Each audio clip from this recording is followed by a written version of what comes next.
Shalom.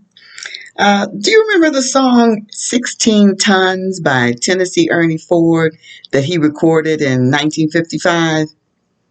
Some of you may say, Tennessee who? 1955? 16 what? All right. Well, I'm going to tell you, listening to my stories, you'll get some Americana sort of history lessons too. Tennessee Ernie Ford was a very popular I guess you would call him sort of like a country western, more country singer. But he, in this particular song, he was talking about the trucking system where the loader driver, they weren't paid cash, just vouchers to the company store. And so 16 tons is equivalent to 32,000 pounds. It was like really hard work, and you're not getting paid for it. You just get a voucher to the company store. And the lyrics for the chorus went something like this. I'm not going to sing. 16 loads, and what do you get? Another day older and deeper in debt. St. Peter, don't you call me, 'cause I can't go. I owe my soul to the company store. All right. So when I was growing up, um, my image from a lot of these songs and stuff that I listened to is like heaven had a gate, and the gate was monitored by St. Peter. Okay, and he decided who got in. And many of these stories were about negotiations between sinners and St. Peter, and a lot of jokes was made about that too. But what the song brings to mind is that Father, the Almighty, Jehovah, God, the Holy One, wants nothing to stand between him and us. Nothing. The very first commandment he gave us was, Thou shalt have no other gods before me. So that means no other gods, period. Nothing higher than the Almighty, nothing a little lower, nothing that reign and co-reign with him, nothing. Okay? So we're subjects of the one king and creator of the universe. So, some years ago I was thinking, when I pledge my allegiance to another organization or entity, what does that mean? And over the years, some of those allegiances came to mind, and I denounced them aloud, to the Father. And some of them were American flag, the Girl Scouts, because you never, even when you grow out of some of those things, that pledge is still standing, okay?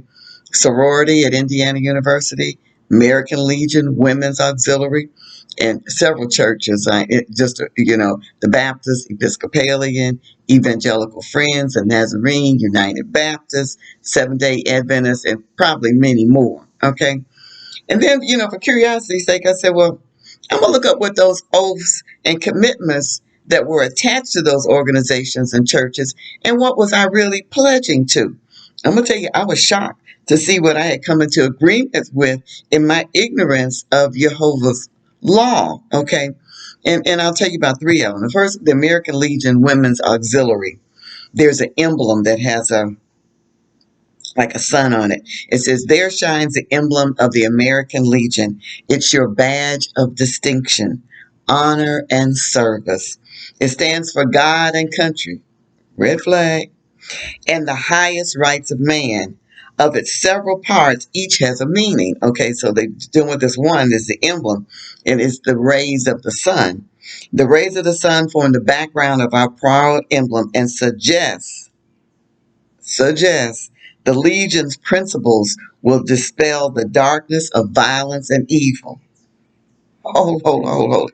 So the sun god dispels darkness. I mean, that's straight up idolatry.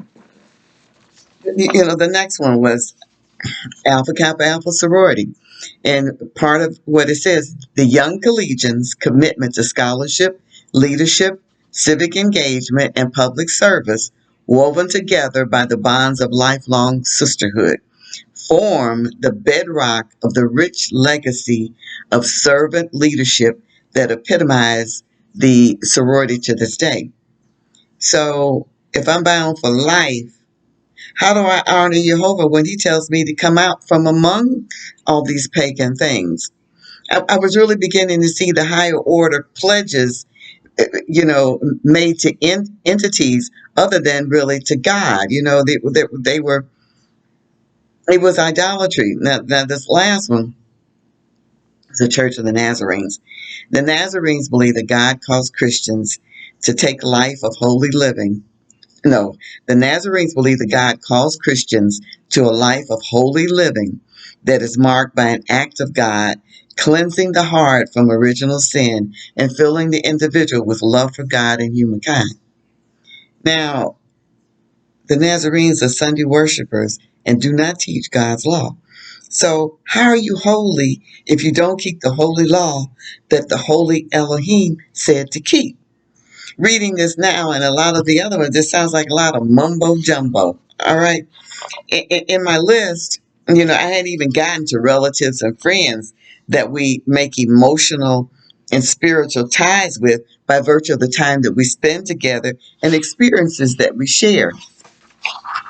Jehovah is calling all of us to repent. Sin is lawlessness. To ignore the law of the Almighty is to ignore Him. Search your life and denounce everything that is not of Jehovah. Speak to Him aloud and cast down and denounce the ties that bind us to the world. What have you denounced? Let me know in the comments. Until next time, shalom, shalom. Remember to like and share and subscribe if you haven't.